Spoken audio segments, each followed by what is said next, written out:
시작하겠습니다. 지금 시간 2024년 3월 29일 금요일 아침 7시 32분을 지나고 있습니다. 윤석열은 탄핵당할 준비가 돼 있는가? 윤석열은 탄핵당할 준비가 돼 있는가? 이것이 오늘 아침 뉴스 브리핑의 제목입니다. 아침에 들어온 소식부터 전해드리도록 하겠습니다. 박은정 조국 조국 비례대표 정당의 1번이 박은정 씨죠. 박은정 씨 남편에 관한 이야기입니다. 조선일보 보도입니다. 조국 혁신당 비례대표 1번 후보인 박은정 전 부장검사의 남편 이정근 변호사가 1조 원대 다단계 사기 혐의로 수사를 받는 휴스템 코리아 대표 등의 변호를 맡아 수임료로 22억 원을 받은 것으로 전해졌습니다. 네. 자, 이 우리나라에 이 금융 사기가 많습니다. 다단계 사기 이렇게 해서 피해가 그냥이 아니라 조단위대의 피해를 보고 있습니다. 그 금융 피해를 받은 피해자들 모임이 있습니다. 그 모임에서 성명을 발표했습니다. 그 성명 내용을 여러분께 보여드립니다. 제가 좀 길어서 일부만 여러분께 보여드리도록 하겠습니다.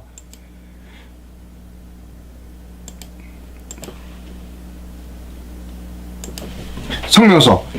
악질 사기꾼들에게 받은 변호사 수임료는 작물이다. 이정근 변호사는 다단계 유사 조직을 통해 약 10만 명으로부터 1조 원대 사기를 친 휴스템 코리아 대표 등의 변호를 맡았고 20여 원대의 수임료를 받았다. 게다가 4천억 원대의 다단계 사기 집단 아도 인터내셔널 즉 사기꾼들이 변호인으로도 선임되었다. 겉으로는 다단계 금융 사기꾼을 잡는 정의의 사도를 행사하면서 뒤로는 다단계 사기꾼들로부터 수십억 원의 변호사 수임료를 챙기고 있다. 이정근 변호사는 자신이 받은 수임료가 피해자들이 사기당한 돈이고 범죄 수익금이고 작물이라는 것을 모를 수 없다.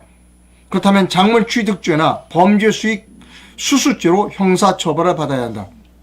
이러한 사태가 이르게 된 가장 큰 이유는 검찰과 법원이 자기 식구 감싸기 때문이다. 변호사가 사기꾼들에게 받은 수임료에 대하여 범죄 수익 수수죄와 작물 취득죄의 성립을 적극적으로 검토해야 한다.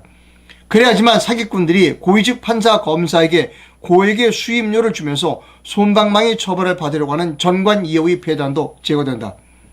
최근 몬테네그로 법원에서 60조 원대 코인 사기꾼 권도영의 한국 송환을 결정하자 국민들은 이에 비판적이었다. 권도영은 작년 90억 원을 김앤장으로 송금하였다. 사기친 돈으로 대형 로펌이나 고위직 출신의 변호사를 선임하여 솜방망이 처벌을 받는다는 사실은 대한민국에서는 상식이 된 지 오래됐다. 그래서 유전, 무죄, 무전, 유죄라는 말이 나오고 있는 것이다. 사기당한 사람들이 바보라는 말이 나오는 것이다. 피해자의 돈은 피해자에게 돌아가야 한다. 이것이 정의다. 이정근 변호사뿐만 아니라 악질 사기꾼들을 변호하는 변호사들은 양심이 있다면 사기꾼들로부터 받은 수임료를 피해자들에게 돌려주기 바란다라고 하는 금융사기 없는 세상 이라고 하는 그 시민단체가 있습니다. 그 시민단체의 성명서를 제가 좀 줄여서 여러분께 소개해 드렸습니다. 이정근 변호사는 박은정 씨의 남편입니다. 44억 원대를 나온 지 검찰 나온 지 변호사 1년 하는 동안 44억 원을 돈을 벌었다는 겁니다. 자, 동아일보의 이기용 씨가 이런 칼럼을 썼습니다.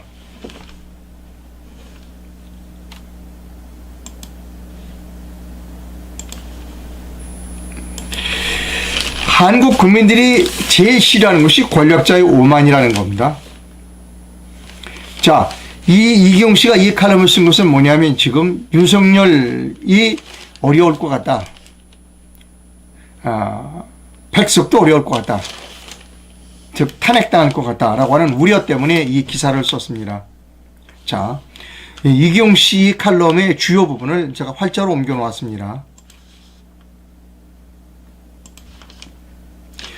사람들이 요즘 가장 궁금해하는 질문을 세 가지로 요약하면 이렇다. 이게 이기용 씨 칼럼을 소개해 드리는 겁니다. 첫째, 도대체 어떻게 순식간에 판사가 과반수 넘는다고 그러다가 백석도 못 오는다 그렇게 판사가 정반대로 뒤집힌 거야. 두 번째, 만약 야권이 200석을 가지게 되면 어떤 일이 벌어지는 거야. 세 번째, 그럼 앞으로 지금 한 열흘 정도밖에 안 남았는데 이게 판사가 바뀔 수 있어?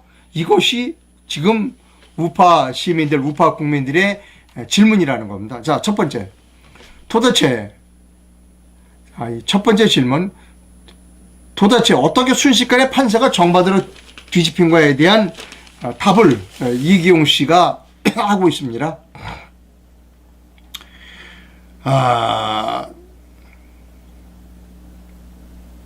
대통령은 3월 둘째 주부터 논쟁의 중심으로 복귀했다. 왜? 의대의 증원 반발에 직접 나서 연일 강경발언을 쏟아보냈다. 나만이 정답이라는 태도를 보였다. 게다가 좌파의 먹잇감이 될 수 있으니 출국은 총선 뒤로 미뤄하는 것 아니냐는 온건 지청이 우려해도 아랑곳 없이 호주 대사를 바로 출국시킴으로써 역시 자기 고집대로 하는 사람이란 이미지를 최고조로 끌어올렸다는 겁니다. 자, 두 번째. 만약 야권이 200석을 가져가면 어떤 일이 벌어지는 거야? 여기에 대해서는 전문가들의 견해가 일치한다. 야권이 개헌선을 확보하면 헌법에 의해서 자유민주주의 기본질서 조항에서 자유문구를 삭제할 거다. 외교안보 분야도 변화가 불가피하다. 특히 트럼프 집권 시 주한미군 방위비 분담금 증액 요구가 거세질 텐데 국회가 이를 받아줄 리 없어. 결국 미군이 감축할 것이다. 가쁘게 반도체 산업 지원 경쟁에 나섰지만 한국 국회에선 재벌 특혜 논란이 거세져 결정이 미뤄지거나 지원이 줄어들 가능성이 크다. 거부권이 없으니 특검이 양산되고 퍼주기 포퓰리즘 입법이 속출할 것이다. KBS 등 공영방송을 영구적으로 좌파 진영으로 장악할 수 있는 법도 강행될 것이다. 좌파 영구집권이 토대가 될 것이다. 세 번째, 남은 기간에 판사가 뒤바뀔 수 있냐라고 하는 것에 대한 대답입니다. 이기용 씨의 대답. 정치 전문가들은 불가능하다라고 얘기한다는 겁니다. 한 열흘밖에 안 남았는데 이거 불가능하다. 그런데 이기용 씨는 일말의 희망을 가지고 있습니다. 그런데 나는 바뀔 수 있다고 본다. 대통령이 사과하면 된다. 예를 들면 국무회의 호주 대사에 대해서 그 사직서 수리한 부분에 대해서도 사과를 하라. 그 다음에 의사 정원 문제에 대해서도 한 발 물러서서 타협안을 갖고 와라. 이렇게 얘기하면 된다는 겁니다. 저는 이기용 씨의 분석, 남은 기간에 판사가 바뀔 수도 있나? 바뀌었으면 좋겠는 거예요, 지금. 바뀌었으면 좋겠습니다는 의사를 가지고 있어요. 아주 간절해, 이기용 씨도. 그런데 해법이 틀렸어요. 이거 가지고 안 돼요. 지금은 이거 가지고 예를 들어서 호주 대사 문제 사과하고 의사 정원 문제 사과한다고 문제가 해결되지 않아요. 이제 커져버렸어요. 불가능합니다. 제가 주장하는 건 뭐냐면 문재인을 잡아넣겠다라는 이야기를 하고 실제로 압수수색을 영장을 발부받아서 수색해야 됩니다. 그건 이외에 방법은 없습니다. 이기용 기자는 너무나 안일한 대법을 내놓고 있습니다. 의사 정원 사과하거나 그 다음에 무슨 호주 대사 문제 사과한다고 문제가 해결되지 않는다는 겁니다. 자, 이런 분석은 윤석열을 대단히 좋아하는 조선일보마저도 분석하고 있습니다. 어렵다는 겁니다.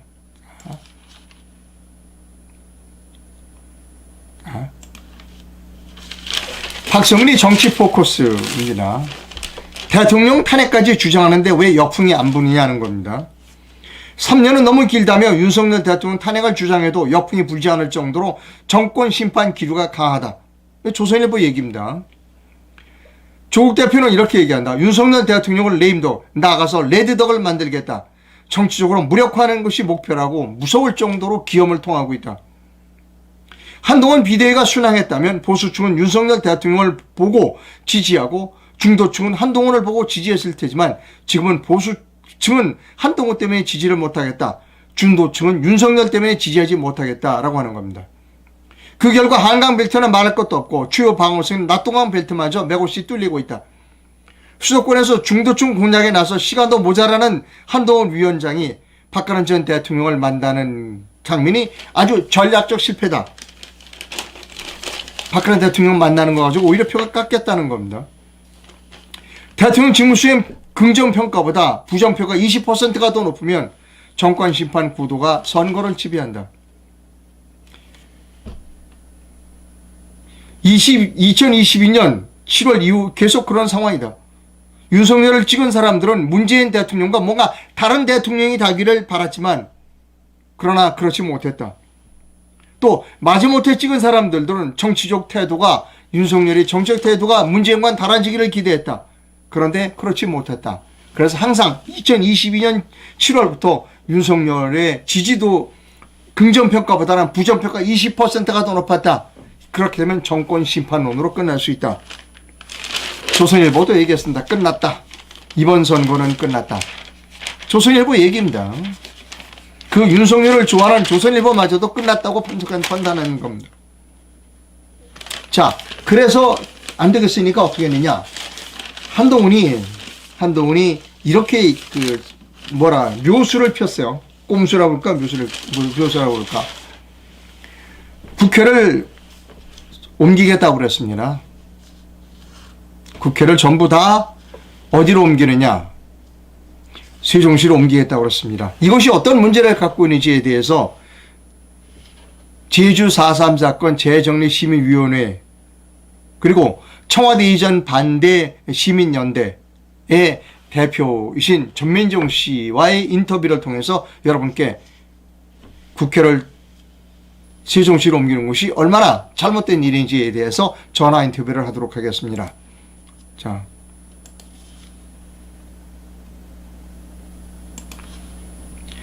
이번엔 제주 4.3 사건 재정리 시민연대 그리고 뿐만 아니라 청와대 이전 반대 단체에 제가 정확하게 기억을 못해요. 청와대 이전 반대 시민연대인가 그렇습니다. 전민정 대표입니다. 전민정 대표와 전화 인터뷰를 하도록 하겠습니다.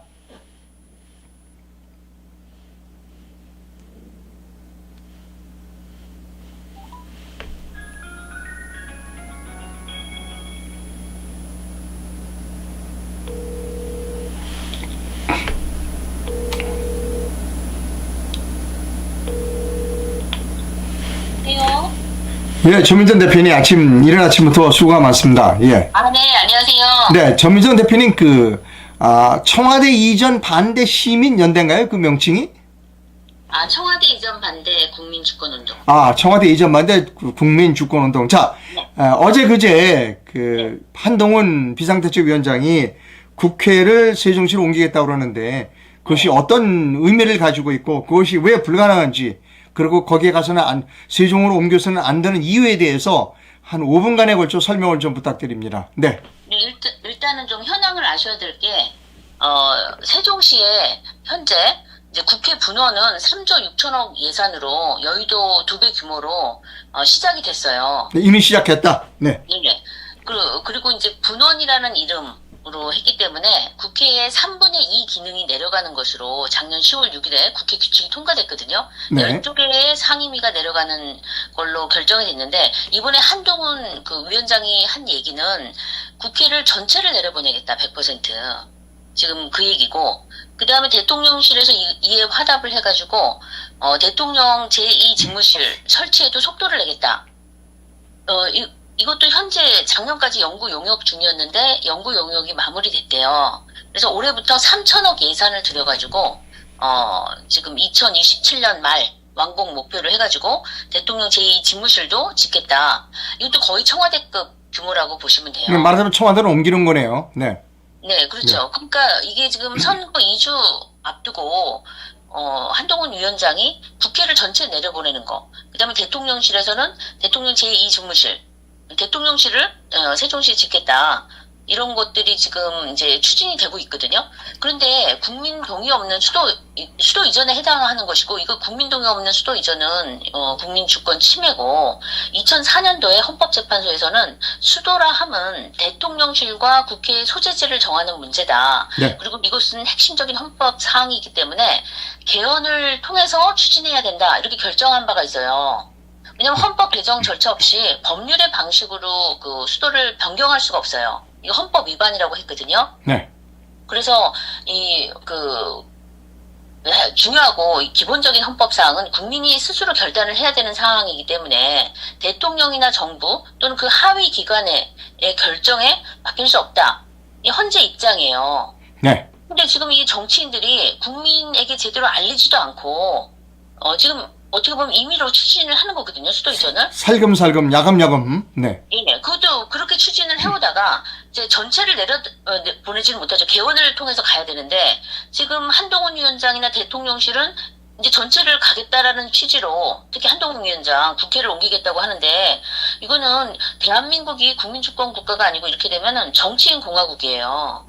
국민이 결정해야 될 사항을 토론이나 어떤 전문가, 세미나, 공청회 이런 거 없이 지금 국민이 제대로 이 사실을 알지도 못하는 상황인데 지금 추진을 하게 거거든요. 네. 그리고 이 명분은 이 사람들이 국가 균형 발전을 얘기를 하는데 국가 균형 발전은 민간 시설을 적절하게 재배치하는 것이지 국가기관이 스스로 재배치하는 걸 균형 발전이라고 할 수가 없어요. 네. 그리고 한 나라의 컨트롤 타워는 중심에 있어야 되고 대한민국은 서울의 힘이 또 대한민국의 힘이고 무엇보다 국민들이 지금 상황을 알고 어떻게 앞으로 비전이 뭔지 이런 것들을 알아야 되는데 특히 서울 시민들은 갑자기 이 서울 시민으로서의 그런 법적 지위가 이제 변경이 되게 생겼어요. 이렇게 네. 되면.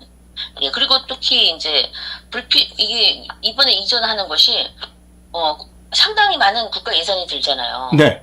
최소 비용으로 국회는 지금 3조 6천억, 3분의 2 내려가는 걸로 3조 2천억. 네. 예. 그것도 3분의 2 기능이 내려가니까 100% 내려가면 이제 비용이 더 많이 들겠죠. 그렇겠죠. 예산이. 예, 그리고 청와대도 마찬가지고. 네. 지금 용산으로 이전한 지가 1년 좀 넘었잖아요. 근데 대통령실을 또 하나 세종시에 짓겠다? 그러면 청와대도 있고 용산 대통령실도 있고 그다음에 세종 대통령실도 있는 거예요. 네. 이 일일 생활권인 대한민국에 대통령실이 3개가 생긴다는 게 이게 말이 되는지. 가장 이 문제의 핵심은 네. 국가의 정통성, 정체성을 훼손하는 문제.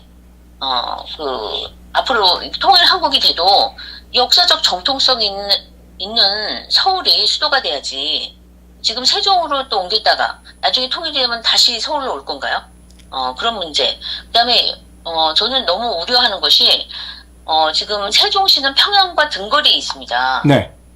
그러면 평양과 등거리에 있는 세종시에다 수도를 정한다는 거는 과거 노무현 대통령이 뭘 추진했었냐? 국가연합 형태의 그 통일 방안을 추진을 했었거든요. 네. 그런 차원에서 세종시에다가 행정수도를 만들려고 했던 거예요. 네. 처음에는 북한을 국가로 인정을 해서 국가 대 국가로 연합을 한 다음에 그 다음에 이제 그렇게 되면 평양과 세종시를 행정 중심 도시로 만들고 그리고 대한민국을 지방정부화 하려고 했어요. 아, 네. 지방정부, 대한민국도 지방정부. 그러니까 이 수도 이전은 과거 노무현 대통령이 추진했던 방식으로 간다 그러면 앞으로 대한민국을 지방정부로 격화시키는 그래서 연방제로 가려는 그런 음모가 있고 이렇게 되면 대한민국을 해체하는 그런 수순이 될 것이다. 그래서 이거는 헌법 위반, 혈세 낭비, 국력을 소진하는 것이고 앞으로 국가 위기를 자초하는 굉장히 무모한 것이다. 그래서 저희는 반대합니다. 예, 감사하고요. 다음에 또 한번 직접 제가 모셔서 대담을 갖도록 하겠습니다. 오늘 수고 많으셨습니다. 감사합니다. 네, 한마디 더? 예. 네, 오늘 오후 2시에 저희가 국힘당에 이제 앞에서 여의도, 네. 네, 여의도 국힘당 앞에서 항의 집회를 합니다. 오후 2시, 오늘입니다. 네. 네, 그래서 저희가 국힘당에 저희 성명서를 전달을 할 예정이에요. 네네. 그런 반대. 반대. 네. 그렇죠. 예. 예, 감사합니다. 오늘 오후 2시입니다. 국힘당사 앞에. 예, 감사합니다. 네, 감사합니다. 네. 자, 계속 아침 뉴스 브리핑 이어가겠습니다.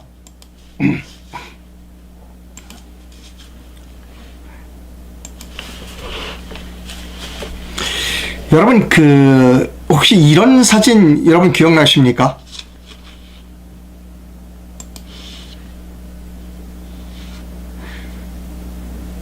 이 사진 기억나십니까?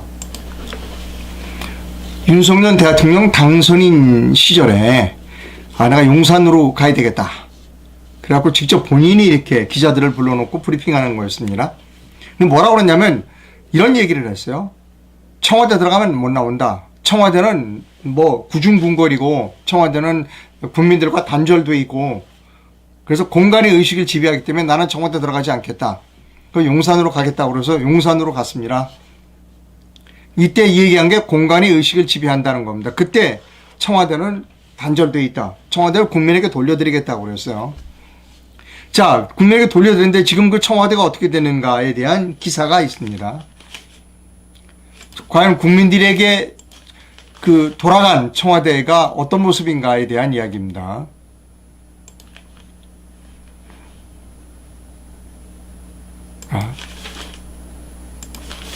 오늘 매일경제신문이 아주 크게 보도하고 있습니다. 지금 청와대에 국민들로부터 외면을 받고 있다는 겁니다. 첫 해에는 월 평균 39만 명이 방문했지만 지금 작년에는 17만 명으로 줄었다는 겁니다. 그리고 밑빠진 독에 물 붓기로 청와대 관리 예산이 7배로 늘어났어요. 올해 345억 원을 배정해서 밑빠진 독에 물을 붓고 있다는 겁니다. 또 연 2천억 원의 경제 효과를 기대했는데 인근 상인들 오히려 매출이 줄어들고 있다는 겁니다. 즉 국민들이 청와대 개방을 원하지 않았어요. 돌려준다 이 효과가 없어요. 자, 그리고 지금 현재 우리 전 세계에서 기자회견을 안 하는 지도자 두 사람이 있죠. 군사분계선의 남과 북쪽 각각 양쪽의 지도자들이 안 합니다. 기자회견을 안 해요. 국민과 소통을 안 한다는 겁니다. 국민과 소통하기 위해서 용산으로 갔다고 그래 놓고는 국민과 소통을 안 하는 아주 불통 대통령이 돼버렸습니다. 자, 이런 칼럼이 있습니다.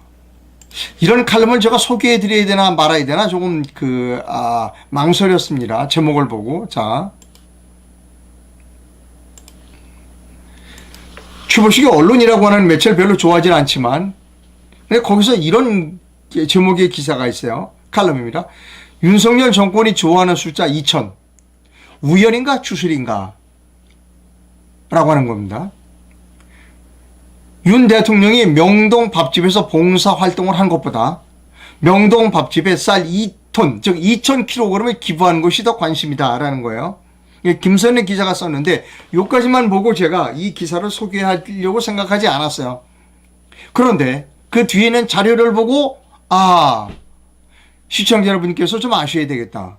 윤 정권이 좋아하는 숫자 2000 우연인가 추술인가 그 증거 자료를 여러분께 보여드려야 될 필요가 있다는 겁니다.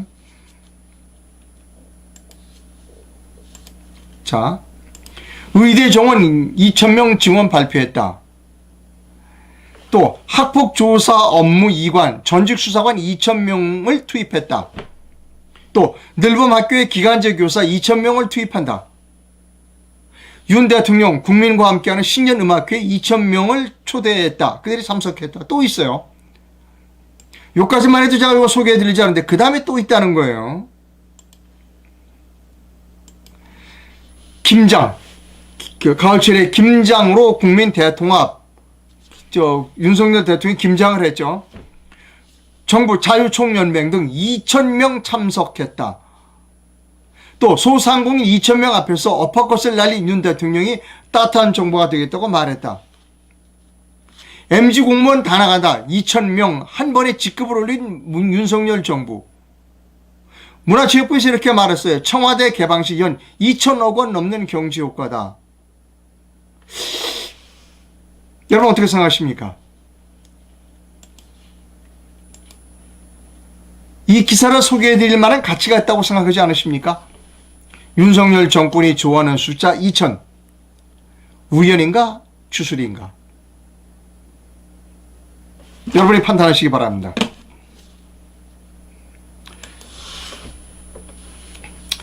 자, 야당 소식도 좀 전해드릴게요.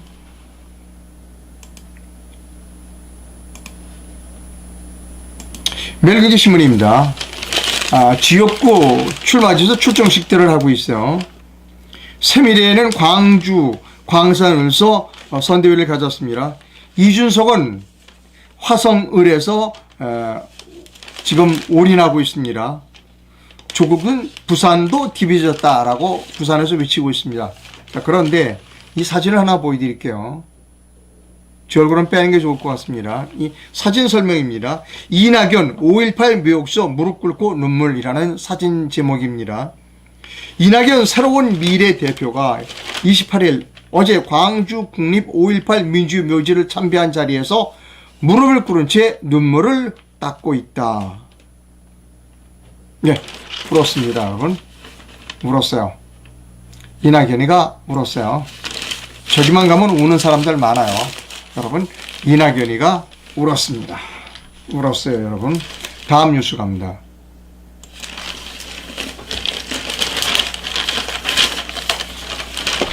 한동훈 비상대책위원장이 두 번인가 얘기했어요. 사전투표 투표 용지에 투표관리관이 자기의 도장을 날인해라. 그런데 선거관리위원회는 인수하겠다. 근데 이번에도 역시 인수한답니다. 이번 사전투표 용지도 담당자가 직접 날인하지 않는다는 겁니다. 다음 달 5일부터 이틀간 치러지는 총선 사전투표 참여 동료를 놓고 국민의힘에서는 사전투표 참석하라고 또 독려하고 있습니다. 국민의힘 내부에서 잡음이 나왔다. 홍석준 중앙선거대책위원회 종합상황실 부실장은 이날 국회에서 기자들을 만나 국민에게 가장 중요한 참정권 행사를 위해 사전투표를 당연히 동의하지만 아직 사전투표에 대해 문제를 제기하는 일부 지지자가 있다. 사전투표 독려까지는 하지 않을 생각이다. 그래서 사전투표 독려 안 한다는 겁니다. 왜? 중앙선거관리위원회가 투표관이 도장을 찍는 거 아니라 인쇄를 하기 때문이라는 겁니다. 이 같은 논란은 중앙선거관리위원회가 자초했다는 비판도 나온다. 투표 신속성을 이유로 이번 사전투표에서도 투표용지에 투표관리관이 관인을 직접 찍지 않고 인쇄한다는 겁니다. 이건 법 위반입니다. 공직선거법 위반입니다.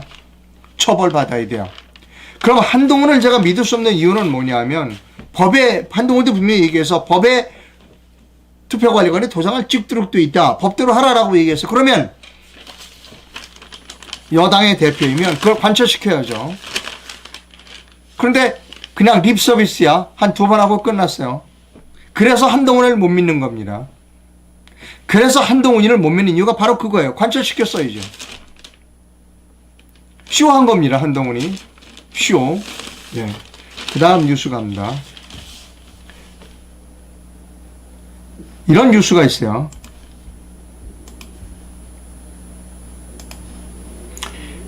몰래카메라가 발견됐습니다. 양산에 인천에서 5곳, 양산에서 1곳 사전투표소에서 몰래카메라가 잇따라 발견됐다는 겁니다. 중앙일보 기사를 읽어드립니다. 다음 달 5일과 6일로 예정된 제22대 국회의원 사전선거 투표를 앞두고 인천과 경남 양산의 일부 투표소에서 몰래카메라가 발견돼 경찰이 수사에 나섰습니다. 28일 경남선거관리위원회 양산시 등에 따르면 양산시 A 행정복지센터 2층에 출처가 알 수 없는 카메라가 발견됐습니다. 이 카메라는 정수기 뒤쪽에 테이프로 부착되어 있었고 이번 총선 사전투표소로 지정된 대강당 입구 쪽을 비치고 있었습니다. 자, 양산시뿐만 아니라 인천시에 따르면 행정안전부시에 따라 사전투표소 159곳을 점검한 결과 남동구 2곳과 계양구 3곳의 행정복지센터에서 불법 카메라가 발견됐다는 겁니다. 투표소 내부를 촬영할 수 있도록 되어 있다는 겁니다. 자, 여러분 이건 왜 그랬을까요? 아마도 부정선거를 사전선거가 부정으로 이루어질 것이다. 어디다? 인천 계양이에요. 지난번 보궐선거에서 이재명이가 국회의원으로 당선된 곳이 인천 계양입니다. 여기를 이제 집중적으로 감시하는 거예요. 그때 빳빳한 투표지들이 엄청나게 많이 나왔어요. 그러니까 시민단체가 감시하겠다는 겁니다. 그래서 몰래카메라를 설치한 거예요. 이게 대한민국의 현실입니다, 여러분. 투표 전에 투표하기 전에 이미 투표용지를 도장이 찍힌 투표용지를 거기에 가져다 놓았을 것이다 라고 하는 의심 때문에 이런 일을 하는 겁니다. 이 책임은 중앙선거관리위원회에 있습니다. 이 책임은 중앙선거관리위원회가 책임져야 한다는 겁니다. 이재명이가 출마한 인천 계양을은 집중 감시 대상입니다. 조심하셔야 될 것입니다. 우리 내일로 미르르당의 최창원 후보도 기호 7번으로 지금 그곳에 출마했습니다. 이상하면 즉각 선거무효와 당선무효 소송을 제기할 겁니다. 조심하셔야 될 겁니다. 이런 것을 보고 전략공천이라고 하는 겁니다. 다음 갑니다. 최근에 비례대표 여론조사 결과가 발표됐습니다. 여론조사 회사 공정에서 한 거고요. 25일과 26일 이틀간에 걸쳐서 했습니다. 국민의 미래는 30.2%, 누구를 지지하느냐? 국민의 미래 30.2%, 더불어민주연합 20.9%, 그런데 조국신당을 26.7%예요. 더불어민주연합과 조국신당을 합치면 7%가 넘어요. 국민의 미래 30.보다 2배나 가까운 숫자예요. 자유통일당이 상당히 지지도가 높아졌어요. 나머지 등당은 무의미한 숫자를 기록하고 있습니다. 이게 현실이다. 물론 100% 다 믿을 수는 없지만 우리가 조국신당과 더불어민주연합의 비례대표를 합치면 그 지지도가 47%를 넘는다 하는 겁니다. 자, 정치평론가이면서 페이스북 저널리스트인 조영환 씨가 이런 견해를 내놓았습니다. 이번 총선은 사기 탄핵한 위장 우파들이 심판되는 쪽으로 향하고 있다. 윤동호 사탄파가 역사적 심판을 받는 정치 사건에 탄핵된 박근혜 대통령을 끌어들이는 모래배들은 사특한 간자들이다. 박 대통령을 이번 윤동훈의 정치적 자살에 동반시키지 마라라고 하는 견해를 발표했습니다. 아마 우리나라 언론인 중에 윤석열을 가장 비판하는 사람이 절 겁니다. 그럼에도 불구하고 저는 윤석열의 탄핵을 절대적으로 반대합니다. 동의하지 않아요. 많은 사람들이 그 점에서 저를 비난합니다. 너는 왜 윤석열 탄핵을 반대하느냐? 예, 저는 윤석열의 탄핵을 앞장서서 반대하는 사람입니다. 왜? 윤석열마저 탄핵되면 우리나라의 헌정 질서는 완전히 파괴되고 나라는 나락으로 떨어지게 됩니다. 저는 윤석열 대통령이 집행유예 5년 내에 집행유예 기간을 가졌다고 생각하고 2년을 지금 호송세월을 했어요. 남은 3년 집행유예 기간을 채우기를 희망합니다. 근데 못 채울 것 같아요. 3년은. 왜? 탄핵당할 것 같아. 왜냐? 집행유예 2년을 호송세월을 했기 때문에 그런 겁니다. 지금 한 열흘밖에 안 남았어요. 됐죠. 선거가. 이 100석 이하로 떨어진다는 거예요. 100석 이하로 떨어지면 윤석열은 탄핵됩니다. 윤석열 탄핵되고 윤석열은 감옥에 갈 겁니다. 윤석열과 그리고 그의 부인 김건희 그리고 한동훈은 감옥 갈 겁니다. 여러분 기분이 언짢지만 현실로 받아들여야 합니다. 오늘 조선일보 얘기하잖아요. 동아일보, 조선일보 다 지금 100석 이하로 떨어질 걸 얘기 안 하잖아요. 특히 윤석열을 제일 좋아하는 조선일보마저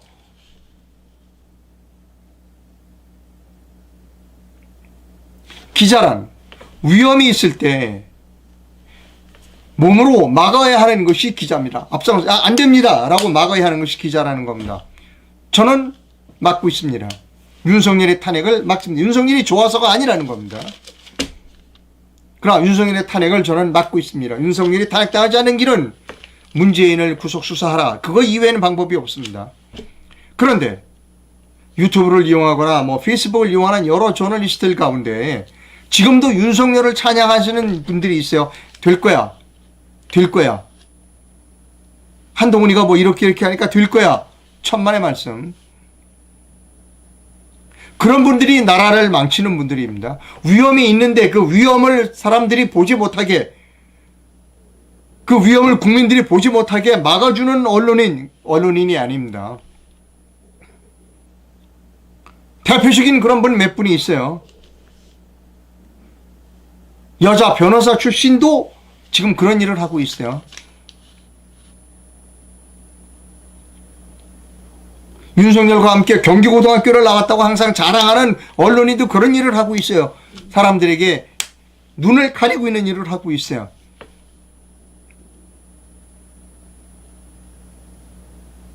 뭐 하나님이 어떻게 됐다, 뭐 한수가 어떻게 됐다고 하는데도 역시 그런 일을 하고 있어요.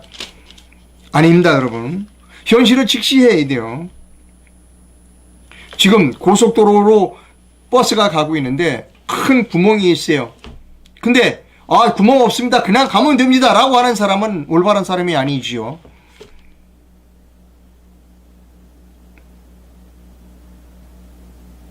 여러분, 윤석열의 탄핵을 기정사실로 받아들여야 합니다. 아까 얘기했잖아요, 동아일보 이기용 기자가. 그럼 어떻게 되느냐? 탄핵될 거고 감옥에 갈 겁니다. 트럼프가 들어서면 한국의 주한미군 방위비 분담 요구할 거고, 국회는 들어주지 않을 거고, 주한미군은 철수할 거고, 주한미군 철수하면 한국에서 외국 자본이 빠져나갈 거고, 그러면 대한민국은 망하게 되는 겁니다. 왜 그렇게 위험한 일에 대해서 양심 있는 언론인이라면 위험이 있다고 얘기를 해줘야 하는 것이지요.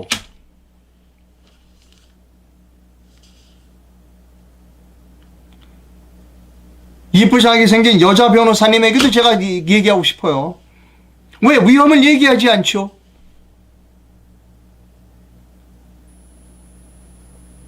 경기고등학교 출신 언론인에게도 제가 얘기하고 싶어요. 뭐가 하나님의 한수라는 데도 제가 얘기하고 싶어요. 왜? 위험을 당신들이 가려주나요? 국민들의 눈을. 여러분, 오늘 이 제목이 여러분에게 대단히 기분이 언짢을지 모르지만, 올바른 언론인은 대한민국 국민 모두 다 기분이 언짢게 만들어도 막아야 된다는 겁니다. 오늘 제목을 다시 한번 말씀드리고 방송을 종료합니다. 윤석열은 탄핵당할 준비가 되어 있는가?